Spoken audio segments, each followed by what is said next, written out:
नमस्कार मैत्रिणींनो, रिंकू क्रिएशनमध्ये तुमचे सर्वांचे स्वागत आहे. तर आज तुम्हाला मी लाल भोपळ्याची भाजी दाखवणार आहे. काही ठिकाणी याला डांगर अशी सुद्धा म्हटली जाते. तर बघा मैत्रिणींनो, मी आता लाल भोपळ्याची भाजी कशी करते हे तुम्ही बघा. आता हा लाल भोपळा आपल्याला साल काढून बारीक चिरून घ्यायचा आहे. आता यामध्ये मी कोथिंबीर, कढीपत्ता, थोडा शेंगादाण्याचा कूट आणि दुसऱ्या ह्याच्यामध्ये आपल्याला लसूण, लाल मिरची, जिरे, लसूण, लाल मिरची, जिरे आपण वाटून घेतलेले आहेत. त्याचं वाटण तयार करून घेतलेलं आहे. तर बघा मैत्रिणींनो, आता आपण लाल भोपळा हा बारीक चिरून घेतलेला आहे. आता आपण फोडणी करून घेऊया. ही भाजी मी टिफिनसाठी करत आहे, म्हणून मी अगदी थोड्या प्रमाणामध्ये ही भाजी करत आहे. तर बघा मैत्रिणींनो, आता आपण एक छोटी कढई मी गॅसवर ठेवलेली आहे. आता या कढईमध्ये मी फोडणी करून घेतली आहे. आता यामध्ये आपण आता लाल मिरची पावडर, कांदा लसूण मसाला आणि हळद मी टाकून घेतलेली आहे.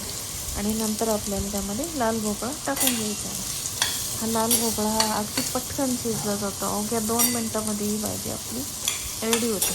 आता त्यामध्ये मी कढीपत्ता टाकलेला आहे. कढीपत्ता हा मी नेहमी नंतरच टाकते, कारण तेलामध्ये कढीपत्ता टाकला तर तेल सर्व गॅसच्या शेगडीवर उडते.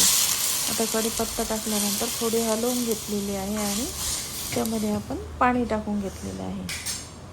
आणि आता ह्याला एक उकळी येऊ द्यायची आहे आपल्याला.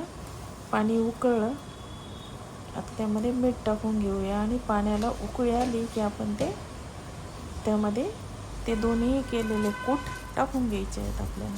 आता त्यामध्ये मी शेंगादाण्याचा कूट टाकून घेत आहे आणि मिरची आणि लसूण आणि शेंगादाणे बारीक केलेले आहेत ते मी त्यामध्ये टाकून घेतलेले आहे. सारी मिरची, लसूण आणि खोबरं बारीक केलेलं आहे ते मी त्यामध्ये टाकून घेतलेलं आहे. आणि त्यावरून आपल्याला आता कोथिंबीर टाकून घ्यायची आणि 2 मिनटामध्ये आपली भाजी तयार होईल बघा. तर तुम्हाला ही लाल भोपळ्याची भाजीची रेसिपी कशी वाटली? तुम्हाला जर आवडली असेल तर माझ्या चॅनलला लाईक, शेअर आणि सबस्क्राईब करा. आता आपली भाजी रेडी झालेली आहे. आता आपण मी ती सर्विंग बाउलमध्ये काढून घेतलेली आहे. तर बघा मैत्रिणींना, तुम्हाला ही भाजी कशी वाटली लाल भोपळ्याची? धन्यवाद.